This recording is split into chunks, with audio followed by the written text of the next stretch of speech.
Баткен районунун борборунан 60 километр алыста жайгашкан. Субаш айыл өкмөтүнүн борборунан 50 километр алыста жайгашкан. Чеке жердеги Өзбек Республикасынын Малбут айыл менен чек аралаш турабыз. Айылыбыз тоолуу, кооз, жайында салкын болот. Туристтик эс алуучу жайларыбыз бар. Айылыбызда элди таза суу менен камсыз кылганбыз. Таза суубуз Кудайга шүгүр бар. Элибиз ынтымактуу, биримдикте дайыма бир жакадан баш, бир жеңден кол чыгарып, бир ишибиз болуп калса, баардыгыбыз биргеликте аткарабыз. Мындан сырткары биз мына границалаш, чек аралаш Өзбек Республикасы менен жайгашканыбызда убагында 2013 жылы Өзбек Республикасы менен кичине элдердин ортосунда түшүнбөстүктөр болуп чыр-чатактар чыккан убакта биздин айылыбыз анклав болуп калып калган да. Ошол 2013 жылы анан кийин мына азыркы ошол бияктан чыгып аткан мына айланма жолубуз өзүбүздөн көз карандысыз Өзбек Республикасына кирбей көз карандысыз жолубуз 2013 жылы башталып 2017 жылы пайдаланууга берилген. Бүгүнкү күндө азыр элибиз кенен кесири өзүбүздүн аймак менен гана каттап турмуш тиричиликтерин өткөрүшүүдө. Бул мына куюлган шагыл экен, жолдун чекесине шагылдар куюлуп түшүп калат. Ушул куюлуп түшүп калган шагылдарды биз элдик ашар менен, бизде дагы эле ашар жолу бар, пайдаланабыз элибиз менен биргеликте. Жолдун чекелерин өзүбүз колдо тазалап, элдин каттамын үзгүлтүккө учуратпай турабыз.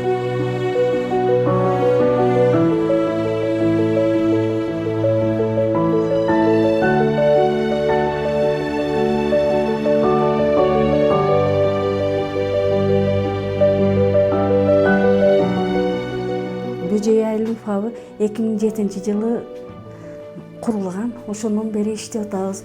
Мурун наркы 3 километр жогоруда эски фаб бар эди.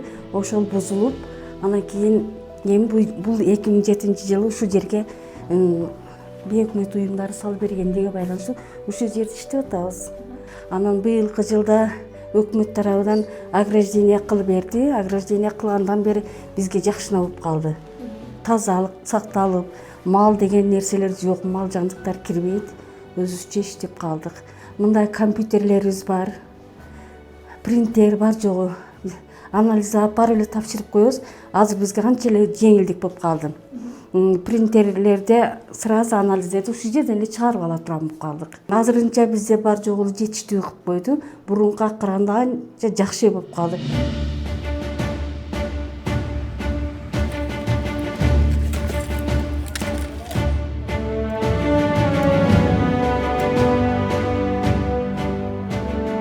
Өкмөт МЧС тарабынан ошондо бул 2026 жылга жакшы иштер болуп атат. Андай бизде 11 ушундай тазаланган жылга бар. 4 километрге жакын сайдын ичини. Ушулар өкмөткө рахмат. Ушулар тазалап берип атат.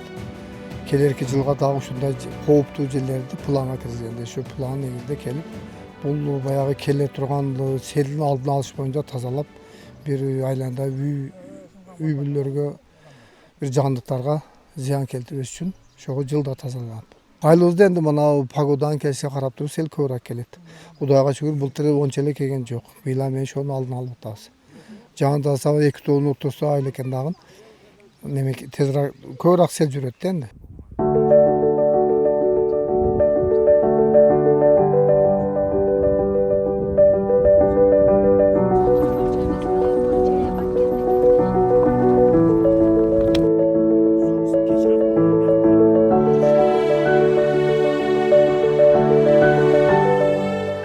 Азыр Бөжөйдүн тоолорунан чукур издеп чыктык. Бизге жардамга айыл тургуну Чыңгыз мырза келген. Ал бизге жол көрсөтүп баратат. Ал үчүн биз тедега чыгышыбыз керек. Кеттик. Чукуру бийик тоолуу, салкын жана нымдуу жерлерде, жайлоолордо жана тоо этектеринде өсөт. Жаз айлары келер менен жер жаңыдан көгөрүп баштаганда чукуруда жаш бойдон чыгып, бат эле бышып жетилет. Дал ушул учурда анын жалбырактары жумшак, ширелүү жана даамдуу болот. Көпчүлүк учурда аны чийки бойдон жешет. Үстүнө бир аз туз сээп, табигый даамын сактап колдонушат. Апасын жегенге болбойт, мынтип кыркып, анан кесип мыналдан арчып тишини. Анан жейбиз. Кайсыл жерге чейин жейт? Жей беребиз болгону ал тиши дагы партаң деп коебуз. Ошосун Жалбырак. жалбырак. Жалбырагын сыйрып, анан мынаны жей беребиз. Шактарын дагы десек болот. Шагын сыйрбай жей беребиз. Тишин ачпай, андан кийин биягын ачып жейбиз. Тишini мынтип бычак болуну жакшы элек да. Кадырдан көргөндөрөм. Tuzga mı alıp jeydi özü negizi? Болса Жеп барасыз көрөлү. ба, жеп көрүңүз. Биз биринчи жолу чүкүрүнү жеп көргөн атабыз. Азыр арчып даяр кылып берди. Туз болсо жакшы болмок. Биз болсо туз алганды унутуп калыппыз. Ошентсе да бисмилда.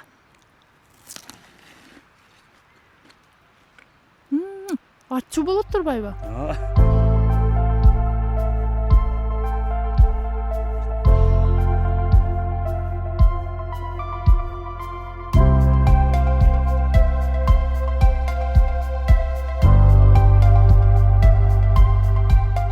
Мынакей өзүңүздөр көрүп тургандай биз чүкүрүнү таптык. Жада калса жеринде дароо даамдап дагы көрдүк. Айрымдары корого окшосо, кээ биркиси лимонго дагы окшошуп кетет экен. Билбедим, биз туз алып чыкпаганга ошондой сезилдиби? Азыр туз менен дагы даамдап көрөбүз. Мен ойлойм, ушунча жол басып чыккан мээнетибиз текке кеткен жок. Эми болсо биз көрсөтүүнү алдын карай тартууну улантабыз.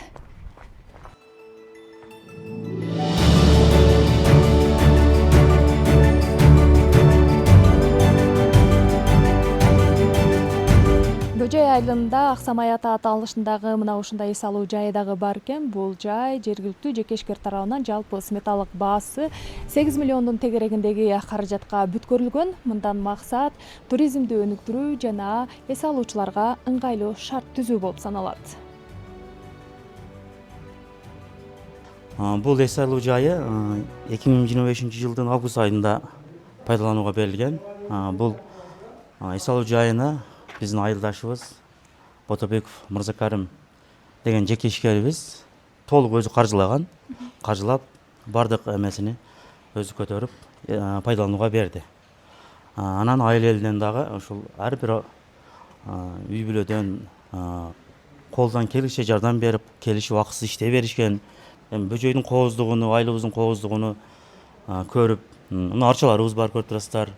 Абасы таза, суусу тунук, суусу таза, мына зоо борунан суу чыгат, булак суусу таза суудан ичип, түнкүсүн, күндүзү үй бүлөңүз менен же болбосо досторуңуз менен кандай кааласаңыз ошондой келип алып кетсеңиз болот. Бул жерде бардык шарттар бар. Бөлмөлөр мына 5 бөлмөбүз бар. Бир намазкана, анан биякта 4 тапчаныбыз бар, ашканабыз бар. Идиш аяк, көрпө төшөк бардык жетерлик. Буюрса кошундагы мамлекеттерден дагы келип эс алса болот. Азырынча эми келе элек. Себеби биздин жолубуз тосук да, мына сок менен жолубуз тосук. Ошол себептен чечме менен айланып келиш инде кыйыныраак. Азырынча ошол Кыргызстандын Баткен облусунун тургундары келип эс алып атат. Айрыкча Баткен району, анан Кадамжай районунун тургундары келип эс алып кетишет азыр.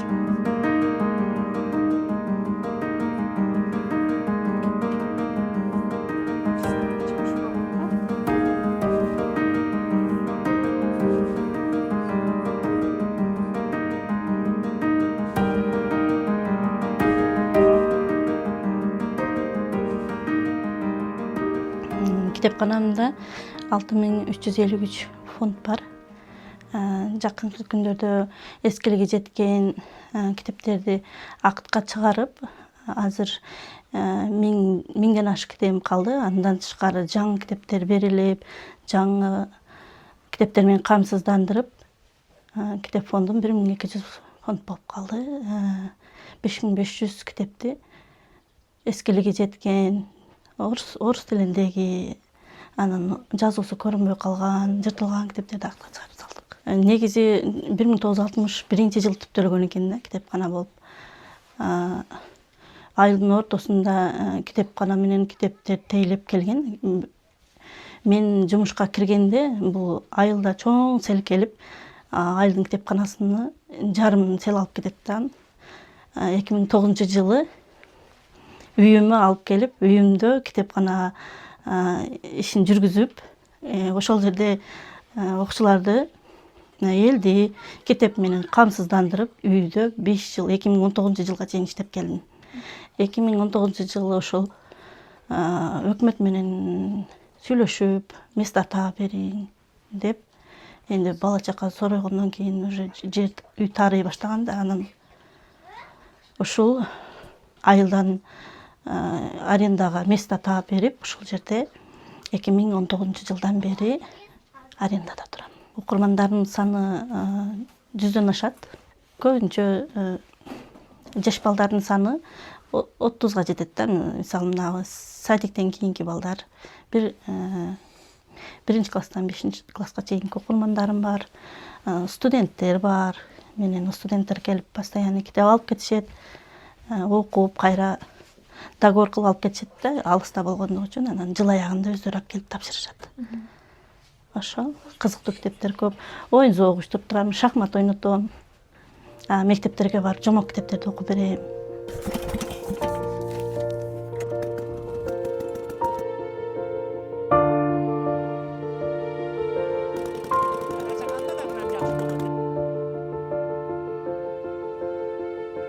Мен 4 балам бар, 3 уул, 1 кыз. Ошолор үчөө чоңоюп неме болгондугунан бир балама пособие алчу дем. Пособие алып жүргөн убакта соцконтракт келишимнеме чыгып калды. Ошонун негизинде 100 000 сом пул алдык биз мамлекет тарабынан. Өздүк салым болуп, ана ушул пиларамды 200 000 сомго алып келип иштетип жатамын. Айылда мындан башка пиларам жок. Мен өзү негизи устачылык кыламын. Бул пиларам мени менен кошо жүрөт. Кайда барсам ала барамын. Сынч кагамын, крыша кагамын. Кандай жыгач керек болсо өзүм тилип, алып чыгып иштетип неме кыламын. Айылда заказ чыга турган болсо, жыгач көп болсо, портер алып келип алып кетишет. Мен өзүмдө портерим жок. Анан азыр кичинекей жыгачтар болсо, майткап келет, ушул жерде тилип беремин, кайтарып жүктөп кетишеттер. Айлык пособие алганга караганда соцконтракт бизге ыңгайлуу экен.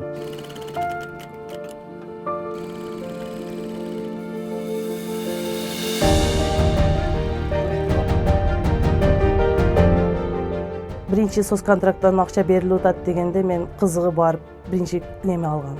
Акча алам деп барып, күйөөм менен макулдашып барып 2 саан үй алганбыз. Ошол мезгилде балдарымдын 5-өөгө пособие алат эдим. Бир 5 000 отрада алат эдим да. Анан үйдү 1 жыл бактык. 1 жыл өткөндөн кийин киреше жок, кашек, жем кымбаттыгына байланыштуу. Анан мен швейный машинкаларды алам деп швейный машинкаларды алдым.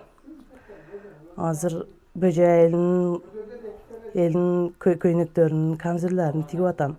Алар өздөрү тандашып, YouTube'дан алышып, интернеттен алышып фасондор жөнөтүшөттүр. Мен ошол фасонду өзүмдөй кылып чыгарып бере алам. Мен өзүм кичинемден эле тигүүчүлүккө кызыгып, кийин окугам, диплом алып келип, кийин жүрүп поварлыкка окудум. Азыр мектепте повар болуп иштеймин. Күндүзү повар болуп иштеп келип, кечеси кийим тигип, базарларга алып чыгам, анан заказ тигем, кыздардын себин тигем. Биздин айылда жалгыз эле чебер мен. Биздин айылда башка чебер жок. Мен энди 1-2 кыздарды алып иштетишим керек. Аз-маз машинам аздык кылып турат. Көбөйтсөм кыздарды окутуп, чебер кылып чыгарышка аракет кылам.